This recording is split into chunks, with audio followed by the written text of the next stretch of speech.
Cześć, witamy and welcome back to my channel. Let me preface this by saying I like nice things. I was born and raised in London. I'm a city girl, like through and through. I had all the amenities that comes with growing up in a huge city. My only real experience of like village life is in Jamaica with my grandparents, and they had all the amenities of like running water, internet, electricity, all of that good stuff. So why did I agree to buy land in a village in Poland? To me, owning your own property, your home, the land on which it stands, being able to grow your own food, being able to park your car, being able to throw parties without disturbing your neighbors, that is luxury to me. And as I said before, I like nice things. I like luxury. So what actually motivated us to buy the land? Like many people, the pandemic forced us to reevaluate our lives and the direction in which we were going. We were relatively young, and we still are, but we realized that we would have to completely shift the direction that we were going in if we wanted to be happy. Radically shift the direction. We like plants, our apartment is full of them, and our terrace has given us the chance to grow our own fruits and vegetables, so we knew we needed lots of space to be able to grow our own food. We were also getting old enough to think about marriage, buying a house, starting a family, and we thought, okay, we can spend 1 million zlotych on an apartment in Warsaw and be surrounded by people that we don't know, our neighbors, and never have enough space, maybe not even have a garden or a balcony. And on top of that, probably having to pay 400 zlotys a month just to park our car. And it just didn't sound appealing. Even though I was born and raised in London, lived in London my entire childhood and a small part of my adulthood, we lived in a house the entire time. Even while I was a student, we lived in houses. And coming to Poland and seeing that it was really common for people to live in apartments was quite interesting.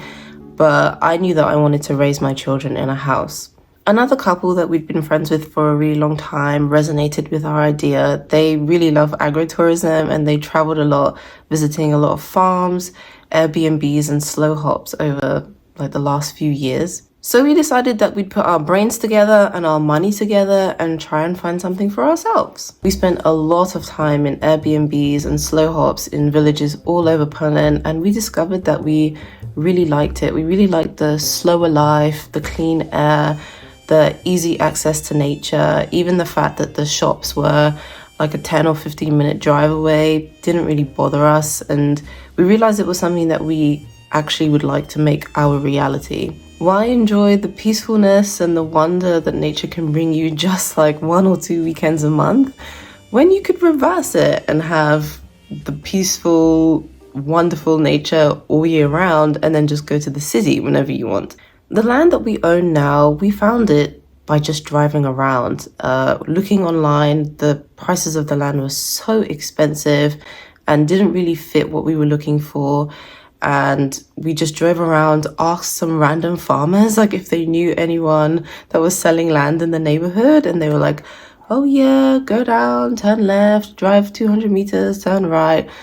But that's how we actually ended up doing it. When we found the land, it took another 6 months to buy it. Anyone who's bought property before knows that it's never easy or simple, but in the end we made it. By the end of the sale process, the owners had almost doubled the price of the land, which meant it was too expensive for us, but we knew that we really wanted this property. The location was perfect, the surrounding area was perfect, and we could just really envision ourselves living there. So because it was out of our budget, we decided to ask our friends for help, which is how we ended up with 10 co-owners for the property. Don't worry, spokojnie, the land is divided proportionately to how much people contributed, so everyone has their own plot. Everything is legally divided, everyone has their own piece so that there will be no arguments or confrontations in the future. And it's a really nice idea to think that our future neighbors will be our friends, not just strangers, but people that we know and trust and have known for years, some people even decades. So what's our vision? What does our dream property look like in the next 10 years? First of all, we want a house, a nice, large, decently sized house in order to raise a family.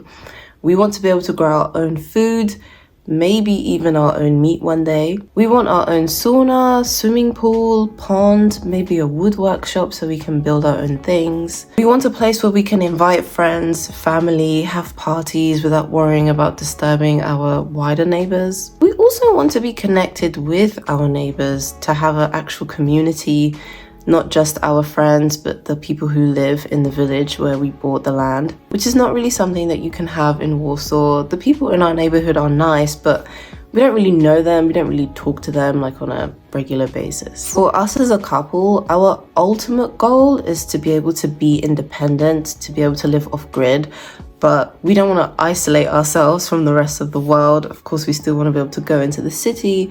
We still want to be able to invite people. We don't want to be like one of those apocalyptic preppers who are preparing for the worst case scenario. Like, that's not our goal at all. To sum up, we want a lifestyle that you just can't get in the city. A slower one, a more gentle one, a cleaner one in terms of like the health and connection to nature, and also connection to others as well. I also want to mention that we are not planning on becoming full-time farmers or commercial farmers. We both have jobs in large companies that allows us to work remotely, so we can work here in the city or in the village, and we both earn very well. It's important for me to say that because I think a lot of the typical financial constraints that would constrain a typical farmer don't apply to us, so I really want to make that clear, that we are in a more privileged position. Also, the added benefit of buying land with friends is that we can pool a lot of our money and resources together, so everything is just that little bit cheaper for us as well, like doing the electricity,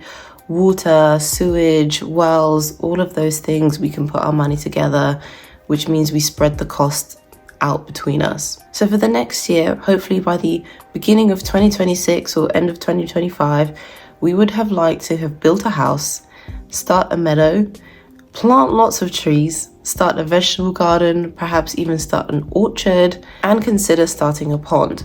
It's a lot to get done in just over 365 days.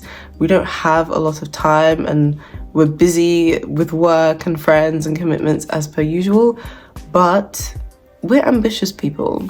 When we told estate agents and people who work in the industry that we want to buy land, they said, good luck, it's going to take you like 3 years. And we managed to do it in about 9 months. We have a vision for our life, and it's really nice that we have people to share that vision with, which I think makes things a lot easier, a lot faster, especially when you have fairly concrete goals. I will be recording this journey so you can see how it goes for us and maybe implement that in your own life. I don't think it will be an easy one, but I do think it will be an exciting one. So stay tuned.